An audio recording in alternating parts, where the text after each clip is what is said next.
मेरा नाम उमेश है। मैं यहाँ दुबई में 2 साल से हूँ और जब से मैं घर से आया तब से मेरे नाक से ब्लड आ रहा था बहुत ज़्यादा। मैं बहुत परेशान हो गया था और डॉक्टर को भी दिखाया, कुछ नहीं फ़र्क पड़ रहा था। डॉक्टर ने कुछ बताया नहीं, बोला है कोई बीमारी नहीं है, मालूम नहीं पड़ता कुछ। मैं बहुत परेशान हो चुका था। तो मैंने एक दिन शोभा दीदी का से बात किया। शोभा दीदी ने उषा मैम का नंबर दिया और मैं उनसे बात किया और उन्होंने से बोला कि प्रार्थना कीजिए। ऐसे ऐसे बात मेरे को पता नहीं क्या हुआ। उन्होंने प्रार्थना किया और मेरा ब्लड यानी आज 15 दिन हो गया, ब्लड नहीं आ रहा है, कुछ नहीं है अभी। अच्छा है, सिचुएशन बहुत अच्छा है। 2 साल हो गया था मेरे को इधर में और कंटिन्यू आ रहा था ब्लड। एक बार नहीं, दिन में कम से कम 5 बार 6 बार और ज़्यादा ब्लड आ रहा था नाक से। निकालना है ना, नहीं निकालोगे तो क्या करेगा परमेश्वर? जो एक है ना उसको भी काट देता। बेकार है तू इस घर में भी रह के तुम। तो वचन के द्वारा हमें ये समझाया जा रहा है। तो क्या अभी भावना ने क्या बताया कि कोई अगर कंगाल है तो उसको जैसे कि क्या होता है कि हमारा कहने के मतलब कि आज जो हम घर घर में, जैसे घर घर में हम क्या कहते हैं, पहले हम लोग करते थे तो लोग जब सच्चाई को जानते हैं तो कहते हैं इसको गुरु मान के क्या कहते हैं, पूजा छोड़ना पड़ेगा क्या? अरे पूजा होता है, इससे कोई बड़ा पूजा है क्या? इससे कोई बड़ा पूजा है? तो पूजा के मतलब कि आप अपने घर में बैठो और अपने बच्चों को दिखाओ कि दुनिया का मालिक यही है। दुनिया में जो जितने भी गुरु हैं मर जाएंगे, उनकी बातें नष्ट हो जाएगी, हम भी मर जाएंगे, हमारी बातें नष्ट हो जाएगी, लेकिन ये नहीं मरेगा। ये नहीं मरेगा, इसकी बातें कभी नष्ट नहीं होगी। आज अगर हम मर जाएंगे तो मेरा नाती पोता भी उठा के इसे पढ़ेंगे। आखिर इसमें क्या था मेरी अम्मा? तो आज हमारे पति पढ़ते थे तो हमने इसे उठाया ना, आखिर इसमें क्या चीज है? तो हमने पाया ना कि परमेश्वर सारी दुनिया को रचा है और हम कहाँ भटक रहे थे, तब ना परमेश्वर को हमने जाना, तब ना आज इतने लोगों को निकाल पाए। आयास सामर्थ परमेश्वर ने दिया जो सबके जीवन में। भाई बीमारियां कहाँ से आती है? दुष्ट के द्वारा आती है। जब वो दुष्ट निकाली जाती है, गुरु को ग्रहण कराते हैं तो क्या होता है, वो खाली होता है ना। तो हमको आज वचन के अंदर क्या सीखा गया कि हमें ये सुसमाचार कंगालों को बताना है। कंगाल के मतलब कि जिनके पास परमेश्वर की समझ नहीं है और हमारे सामने वो बीमार परेशान आ रहा है और हम उसको फिर भी बता रहे कि हम क्या, लोग कहते हैं हमसे, अरे वो पूजा बहुत करता है क्या? हम अरे तुम अपना काम कर दो। वो पूजा करता है कि क्या करता है हमें उसको नहीं। आप अपना काम हो दो। जब वो बहुत परेशान होगा तब कहेगा बहन, दीदी, भाभी क्या बता रही थी उस दिन, आज हमको बता है। जैसे शोभा से उसने कहा दुबई में, वो भैया से मेरी बात हुई थी, अपनी दीदी के यहाँ गए थे। हाँ। तो उनने हमसे कहा, मतलब ऐसे बात हुई थी, हम लोग वहीं पे मिले, कहने लगे दीदी हमने उसको मतलब पिता के बारे में हम बता रहे थे। मैंने शोभा ने ये वचन बोया उसके कान। लेकिन जब उसके में क्या हुआ कि जब उसके नाक का खून बंद नहीं हो रहा है तब उसने बोला कि दीदी आप बताइए, आप वचन जो बता रहे वो वचन कैसा है? तब इसने बताया कि इनके भी बेटे का खून नाक से गिर रहा था जो बंद हो गया, तो उसको बताया। तब दुबई से फोन करके उसने मुझसे गुरु ग्रहण किया और आज परमेश्वर ने उसके देखे खून रोक दिया। क्योंकि जो है ना वो बहुत परेशान जब आदमी होता है, क्योंकि इनसे भी बातचीत हो गई। बातचीत होने के बाद उससे राहत नहीं था, लेकिन हमसे बातचीत होने के बाद क्या उसका फोन आया? नहीं, वो कहने लगे भैया कि हम अच्छे हो गए, मेरे नाम से कोई फोन नहीं। अच्छे हो गए? हाँ, पिता को धन्यवाद है, जोरदार ताली बजाइए। अच्छे हो गए, कह रहे थे कि हम अच्छा लगे, क्योंकि वो तुरंत आने वाले थे, कह रहे थे तुरंत निकलने, वहाँ पे कोई इलाज नहीं है, इलाज ही नहीं हो रहा। हाँ, ये बता रही थी उसका कोई इलाज नहीं है वहाँ पे दुबई में। इसलिए बताइए दुबई में यहाँ सिर्फ फोन से उसका प्रार्थना हुआ और उसका खून का नाप नाक का खून जो गिर रहा था वो बंद हो गया। तो परमेश्वर ने किया ना चमत्कार। तो अगर इसके पास ये परेशानी आई और ये चीजें ना होती, ना हमें बताती, तो आपके भागी बनती ना, इसने बता दिया, हमने भी किया। अगर हम भी पीछे नहीं हट सकते हैं, क्योंकि आप चलो चाहे ना चलो, मेरा काम है गुरु ग्रहण करवाना और मेरा काम है प्रार्थना करना। आगे उसको आपको चलना है कि नहीं चल, क्यों स्वभाव हमने यही बात कहा था ना, मेरा काम है ग्रहण करवा दिया, आगे वो चले ना चले, उन्हें चमत्कार लगेगा, अच्छा लगेगा, आगे चलेंगे, नहीं चले कोई बात, क्योंकि हम बार बार ये चीज कहते हैं, ना हमने किसी को पकड़ा है और ना हम किसी को पकड़ा है ना, हमारा बार बार यही कहना है। तो पिता को धन्यवाद करते कि जो लोग आते हैं हमें पाते हैं और हम सबको मिल जाते हैं ना, तो ये है पिता का धन्यवाद। और एक चीज और भी है, जैसे हम फेसबुक पे डालते हैं कोई चीज, हम ये नहीं कहते हैं कि आप कमेंट नहीं करोगे, लाइक नहीं करोगे तो हम बढ़ नहीं पाएंगे, सोशल मीडिया पे दिख, हमारा कहना, हमें पूरा विश्वास है जो कुछ भी करेगा हमारा परमेश्वर की काम करेगा। लेकिन अगर मैं वीडियो डालती हूँ तो किस लिए डालती हूँ वीडियो? सिर्फ आप लोग के लिए डालती हूँ कि ताकि आप लोग विश्वास में बने रहो और आप लोग की तंदुरुस्ती में, जितने भी हमारे सच्चाई के लोग, क्योंकि हमारी वीडियो दूर दूर पे लोग जो विश्वासी हैं वो सुन रहे हैं। लेकिन हमारा कहने का मतलब ये है कि लाइक इसलिए बहुत जरूरी हो जाता है करना और कमेंट हो जाता है, आप उसकी कर अदा कर दीजिए। आप अगर उसका कर अदा नहीं करेंगे तो आपको कोई लाभ नहीं मिलेगा, क्योंकि इसलिए कि हमारे पिताजी कहते थे बचपन में, जब हम बंदर का खेल देखने जाते थे तो कहते थे कि बंदर का खेल देख के आ गई हो, कुछ उसको दी हो जाके। तो हम लोग भाई बच्चा बुद्धि, तो हम लोग हंसते थे तो कहते थे नहीं दोगी ना तो तुम्हारे आँख में रखवाली पड़ जाएगा, देख के आई हो, जाके देख के आओ। तो इसीलिए अगर आज हम वीडियो डाल रहे हैं और आदमी उसको लाइक कमेंट कर देगा तो उसका कर अदा कर, तो ये बहुत जरूरी है करना।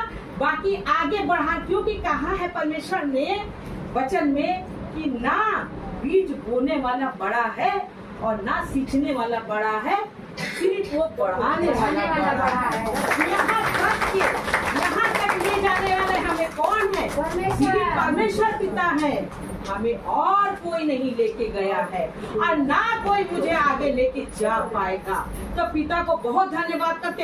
अब मुझे ये भी नहीं है लोग कि मैं सोशल मीडिया से कमाऊं, बस मैं ये चाहती हूँ कि हमारा पिता के राज बढ़े और जो पिता ने हमको गिफ्ट भजन दिए हैं वो हमारे पिता के देश विदेश में बजे, हमारे ना रहने के बाद भी। बाकी तो परमेश्वर ने हमें क्या कुछ नहीं दिया है, हमें सब सुख दिया है। आज इतना दिया है परमेश्वर ने मुझे कि कितना पहनेंगे और कितना ना, तो बहुत पिता को धन्यवाद करते हैं। पिता महान है, पिता के लिए कोई बात। आज हम अगर चाहें कि हम अंबानी बन जाए, उनकी भी नहीं, हम ये नहीं चाहते, कभी नहीं चाहते हैं और ना हम बनना चाहते हैं। बस हम ये चाहते हैं कि हमारा जो शरीर है ये बढ़िया रहे और हम सबको बचा सके। बहुत से लोग तरसते हैं कि हमारी बहू सेवा नहीं करती है, मुझे पानी नहीं देती, मुझे ये कैसा सुख। अरे हम तो कहते हैं कि पिता सब बहू सासों को ऐसा बना दो कि वो अपनी बहुओं को बना के खिलाए, अपनी बहुओं को बना के खिलाए, इतनी वो तंदुरुस्त रहे कि वो किसी की लाचार ना बने। तो आज सभी बहुएं ये सासे अपनी चाहत रखे परमेश्वर के आगे कि मुझे उसे खाना पानी नहीं चाहिए, आप मुझे तंदुरुस्त रखिए, हम सेवा करके जाना चाहते हैं और कभी सेवा ढूंढिए नहीं। तो पिता को धन्यवाद है, पिता महान है, पिता ने कोई, क्योंकि बदनामी बहुत है। बदनामी इसलिए बहुत है कि आज अभी अपने बेटे को, अपनी बेटी को माँ कितना भी मारेगी कुछ नहीं होगा, लेकिन अगर बहू को सास ने बोल दिया तो बहुत कुछ हो जाएगा। इसलिए जो है परमेश्वर से जितनी भी सासें हैं मांगे यही रखे परमेश्वर से कि आप हमें तंदुरुस्त रखिए कि मैं रोटी बना के खा सकूं और अपनी बहू को भी रोटी बना के खिला सकूं। इस पे कोई छोटे ऐसा नहीं कि बहू बैठी रहती है, बहू भी काम कर रही है और सास कोई घिस नहीं जाएगी अगर रोटी बना के खा लेगी और खिला देगी तो पिता को बहुत धन्यवाद, क्योंकि सास ही रहेगी, बहू बहू रहेगी। तो ये सब हम लोग को सोचना चाहिए। आज भी क्या है, आज मैं आदमी को जो भी लगता हो इतना पिता का प्रवचन बताती हैं, बहू का सुख नहीं मिलता। अरे बहू का सुख क्यों नहीं मिलता? आज हम खुद इतना परमेश्वर से मांगे हैं, क्योंकि जब हमारी सास थी तो सास कहती थी, कहने लगी खाना हम देते थे उनको निकाल के, तभी मेरी सास खाना खाती थी। बनी बैठ जा बेटा, बात नहीं कर। तो जब हमारी सास को हम खाना देते थे तभी वो खाती थी। अगर लेट सफेद हो जाता था, हमारे पति बैठे लेट सफेद हो जाता था, वो गुस्सा करती थी, मुंह बना लेती थी और मैं डर जाती थी। तो हम कहते थे क्या करें, उस समय इतनी बुद्धि भी नहीं थी कि अम्मा आप निकाल के खा लिया, लेकिन मैं ये कहती थी कि निकाल के अपना खा ले तो ज्यादा अच्छा रहेगा। तो जब हमारा बंटी की जब शादी हुआ और हमारी जब बहू आई तो हमारी जेठानी ने मुझे सिखाया कि देख तू खाना निकाल के क्यों खा रही है, तू उससे बहू से खाना मांगा कर। हमने कहा कि नहीं, हम खाना बना के खाएंगे, निकाल के भी खाएंगे। अगर मेरी बहू मेरा हाथ पकड़ेगी तो मेरी बहू गलत है। अपनी हम बहू को बेमतलब में नहीं परेशान करेंगे कि वो हमें जो खाना नहीं देती है, वो मुझे पानी नहीं देती है। मैं खुद इस लायक सकता हूँ कि हम कितनों को खाना खिला दे, कितनों को पानी पिला दे। क्यों मंजू बहन, सही है कि नहीं? जब हम तंदुरुस्त रहेंगे, हम किचनों में जाएंगे, हम बहू को नहीं ताकत, बहू भी टेंशन में रही है। आप लोग बनाइए और खाइए, बहू को भी फ्री करिए, बहू भी अपना बनाई खाएगी। ऐसा कुछ नहीं कि बहू है तो बहू हमको रोटी बना के देगी, बहू हमको पानी देगी, नहीं तो मेरा सास पानी खत्म हो जाएगा। तो इसलिए हम लोग को परमेश्वर में बहुत ये सब ध्यान देना चाहिए और परमेश्वर पिता हम लोग को बाकी, क्योंकि हमने सोच शुरू से बना के रखा ये चीज। क्योंकि लोग कहते हैं ना कि हमने किया है, अपनी सास को तुम नहीं करोगी, या हमने इतना किया तो हमको तो नहीं किया ना। तो कहते हैं लोग कि जो करोगे वो ही मिलेगा। हम सोचते थे जब हम परमेश्वर को नहीं जानते थे तो हम सोचते थे कि हमने कभी सास किया, हमारी बहुआ कहाँ करी। लेकिन जो हमने सास को इतना किया वो पिता ने विरासत में दिया और पिता ने हमको यहाँ खड़ा किया है। तो जो लोग करेंगे अपनी कर्तव्य समझ के तो वो यहाँ ऐसे ही खड़े होंगे कि दुनिया को बचा पाएंगे।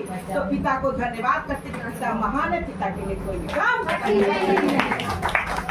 और क्या लिखा है, और क्या लिखा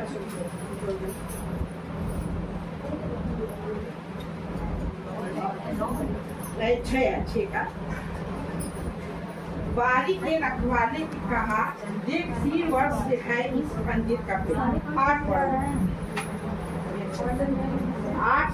108 उसने उसको उत्तर दिया, हे स्वामी, हाँ इसे इस वर्ष और रहने दे। हाँ आप देखो कितनी बढ़िया मड़ी किताब कि मैं इसके चारों ओर खोद कर हाथ डालूं, यदि आगे को फले तो भला, नहीं तो उसे काट डाल। हाँ तो क्या कहा, 1 साल इसको और रहने दो, और इसको हम खोद के इसको सींचेंगे, अगर आगे को ये फला तो ठीक और नहीं फला तो काट देना। तो यही चीज है कि जब हम ये सीख के आगे परमेश्वर का काम करना की सोचेंगे और करेंगे तो काम परमेश्वर की क्या है, हर लोग इतनी बड़ी कलिसिया नहीं लगा पाएंगे, लेकिन हाँ परमेश्वर में चलेंगे, परमेश्वर को आगे रखेंगे, काम है काज है कुछ भी है परमेश्वर को आगे रखेंगे तो समझो परमेश्वर को आगे रख के चल रहे हैं। तो परमेश्वर को धन्यवाद करते हैं। परमेश्वर इन बच्चों से पिता आशीष दिए से मिला और किसी के पड़ेगा राय के मतलब।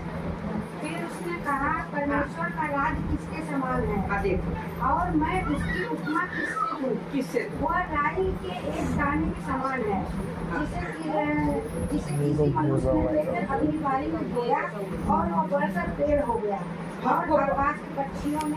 तो राई के दाने के जानते हो आप लोग क्या? राई के दाना कितना छोटा होता है जब, लेकिन उसको जब बो दो तो पेड़ कितना बड़ा हो जाता है, बहुत बड़ा होता है, बहुत से बड़ा, घना भी होता है। हाँ घना होता है, जो सरसों की होता है ना, जो बड़ी सरसों की उसका जैसे लंबा पतला सा होता है, लेकिन जो राई का दाना का होता है इतना छोटा सा, वो पेड़ खूब मजे का होता है जिसपे पक्षियाँ बहुत सारी बैठ जाती है।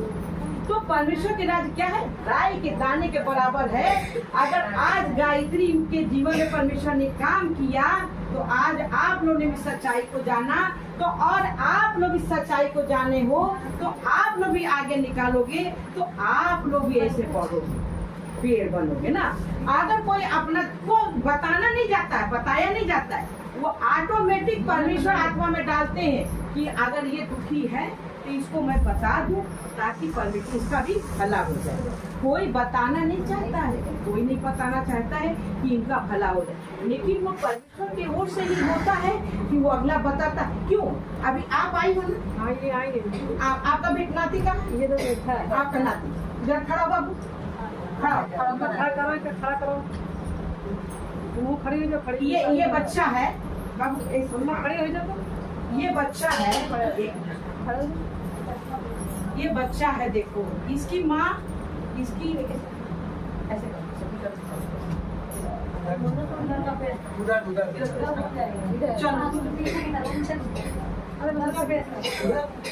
हाँ दे दो, बानी को दे दो। तो ये बच्चा है, इसकी माँ मर गई है, ठीक है, 11 दिन का, 11 दिन का था इसका बच्चा, इसकी माँ मर गई, ये नानी, ठीक है। इसके आँख से दिखाई, बचपन से दिखाई नहीं दे रहा है, दिखता रहा पहले, अभी दिखता तो इनको मैंने अब दिखाई नहीं देता, ठीक है ना, मैंने धुंधला को परछाई जैसा तो ऑटोमेटिक से पता, तो इसकी आँख से दिखाई नहीं देता, ठीक है, इसकी माँ नहीं रही। तो हमारा कहने का मतलब ये है कि क्या इसकी माँ ने या इसकी नानी ने पूजा पाठ नहीं किया ना। आज ये लड़का इतना बड़ा, माँ भी मर के चली गई और आज ये भी, तो ये गायत्री ने इसको बताया कि मेरा जब हाथ खुल सकता है तो आप वहाँ लेके चलो भवन में, इसकी आँखी में रोशनी भी आ जाएगी। रोशनी पिता को धन्यवाद करते, पिता महान है, ये भी लोग देखेंगे यहाँ पर कि इस बच्चे की आँखी में रोशनी आ गई, ये भी परमेश्वर से अपनी महिमा लेंगे। तो पिता को धन्यवाद करते, पिता महान है, पिता के लिए कोई भी काम करना नहीं है। ये नानी है, बच्चे को पालती है, तो बहुत बहुत बहुत दुनिया में दुख है। तो हमारा यही कहने का मतलब है, क्या ऐसे ऐसे लोग क्या देवी देवता नहीं पूजते हैं? ये देखते अभी आगे चलने लगेंगे, आ जाएंगे तो क्या कहेंगे लोग, क्रिश्चियन बन गई। अभी तक कोई नहीं कह पा रहा कि ये मूर्ति तुमको क्या दे रही है, अभी तक कोई नहीं कह पा रहा कि मूर्ति तुम्हें क्या दे रही है ना। लेकिन जब भला होने लगेगा या वो आने लगे, उनको शांति मिलने लगेगा तो कहेंगे तुम क्रिश्चियन बन गई। तो ऐसे गाँव, ऐसे मोहल्ले के लोग हम लोग को परेशान करते हैं, लेकिन हमको जब परमेश्वर के राज में चलते हैं तो हमें क्या बनना है, हाथी बनना है। मैं चंद नगर में हाथी भी बन गई थी। लोग कहते थे कि जो है हम आप क्रिश्चियन बन गई हैं, हम कहते थे हाँ आप हमारे घर में किसी का ब्याह मत करना और हमारे घर में आप खाना मत, क्योंकि जब हमारे घर में दुख पड़ा था तब कोई नहीं आके हमारे दुख को सवारा, हमारे दुख को सिर्फ परमेश्वर पिता ने सवारा। तो मैं आज हाथी बन चुकी हूँ। और मेरे बाप लोग कहते थे कि हाथी अपना रास्ता चलती है और कुत्ता भौंकता है। तो मैं आज यही महसूस करती हूँ कि मैं आज हाथी बन के चल रही हूँ और जो भौंक रहा है वो कुत्ता है। और सभी परमेश्वर के राज में यही समझेंगे कि हम तो परमेश्वर के राज में हाथी बन के चल रहे हैं और जो भौंक रहे हैं क्या है, कुत्ता है। तो पिता को धन्यवाद करते, पिता महान है, पिता के अगर हम मूर्ति पूजा में मर जाते हैं तो मसीह में मर जाएंगे तो कोई दिक्कत नहीं, तो हम मसीह में मरेंगे ताकि इस आत्मा का भला हो जाए। तो परमेश्वर को धन्यवाद करते, पिता ने बच्चों से सबको आशीष दिया।